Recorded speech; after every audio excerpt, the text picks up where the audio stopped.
today, we must confront a painful reality. And I want to express my deepest regret for the loss of lives, looting and wanton destruction, and loss of valuable property belonging to our traders who were deliberately targeted by criminal elements during the protests this week. Besides the regrettable loss of lives, the biggest victims of this chaos were our hard-working traders and entrepreneurs who wake up early every day to find some of their businesses and hustles reduced to ashes, and others with broken doors and empty walls or empty stalls. Let me say this: the right to peaceful protest is protected by our Constitution.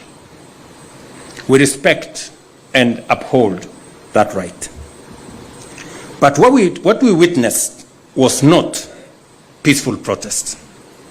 It was calculated chaos. It was violence. It was destruction.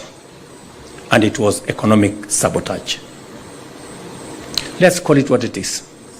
That is what it was. Shops were looted. Businesses, some built over decades, were burnt to the ground. Market stalls destroyed. Warehouses ransacked. Investments worth billions of shillings wiped out in hours.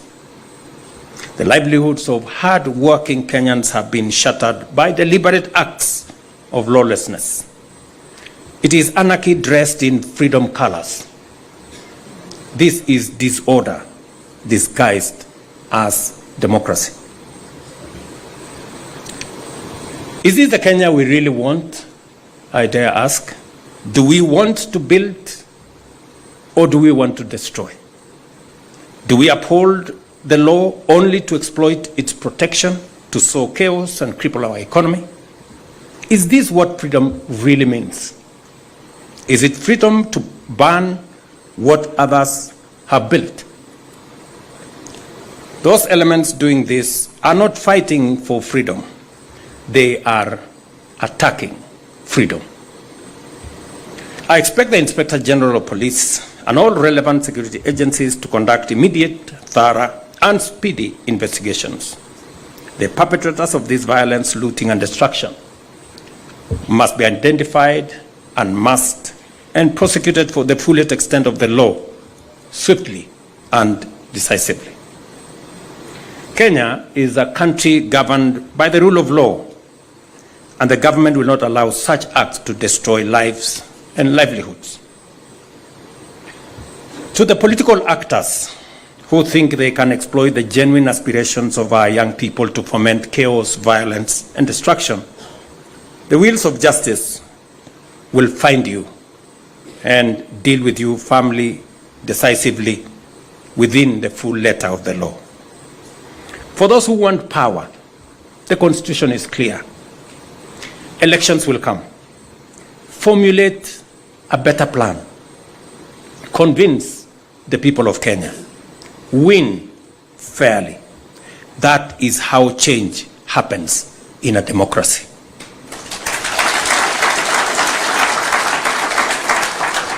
Replacing a working plan that you may not like with no plan or with hate and violence will only make things worse, not better.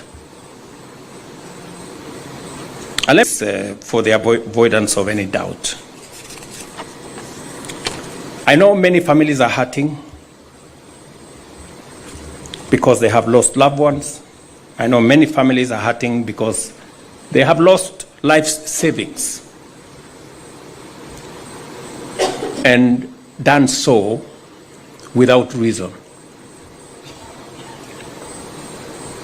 For the MSME sector, the sector that I speak to here, which contributes 80–85% of our jobs, we have 17 million Kenyans working in this site, in this space.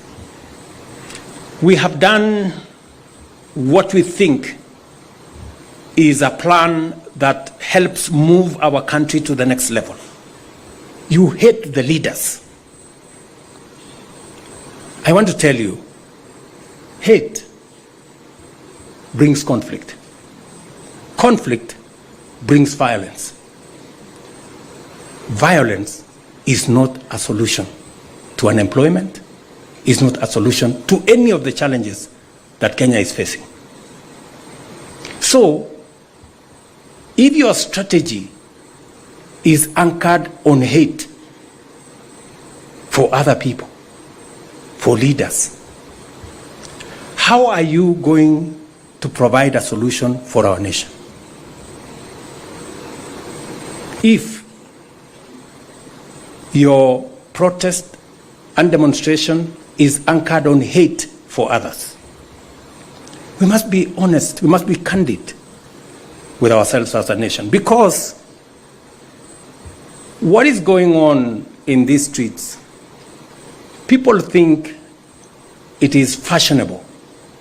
We go there, take selfies, post on social media. I want to tell you, if we continue that way, they will finish with the small enterprises in downtown. They will move. They will be in Kileleshwa. They will be in Lavington. They will be in Karen.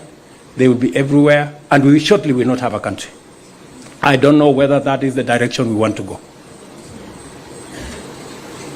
And if it's a question of terms, the Constitution already has sorted out and settled the issue of terms.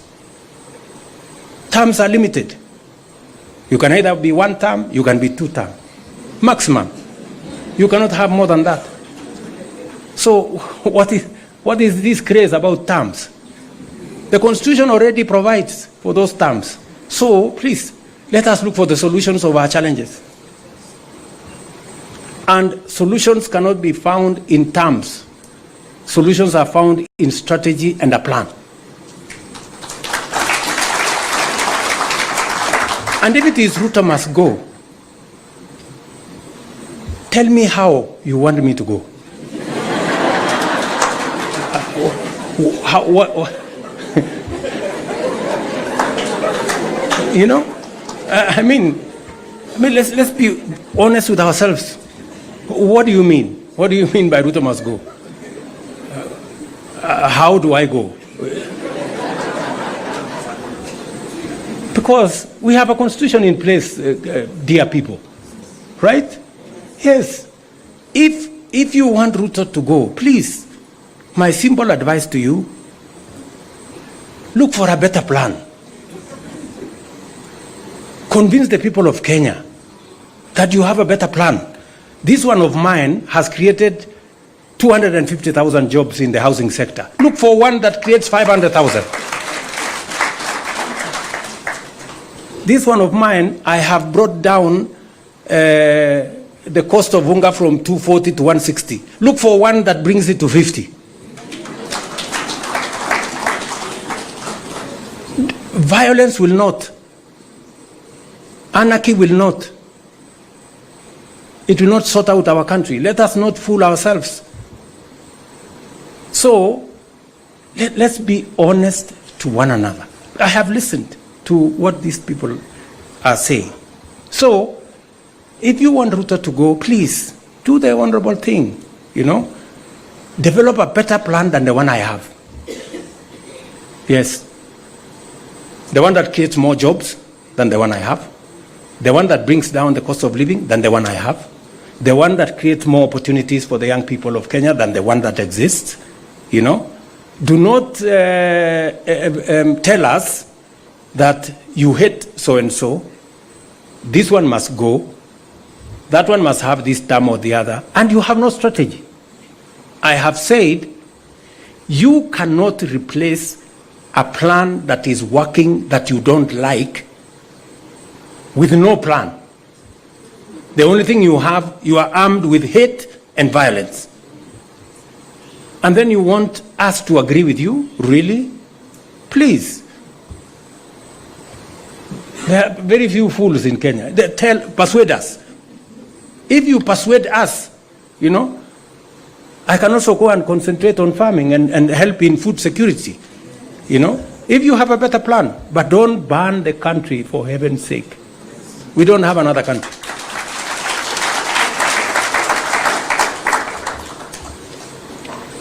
And I want to ask the leaders, religious leaders, political leaders, who are encouraging this movement towards violence and chaos and anarchy. What is your plan? So, you're telling these young people to burn the place.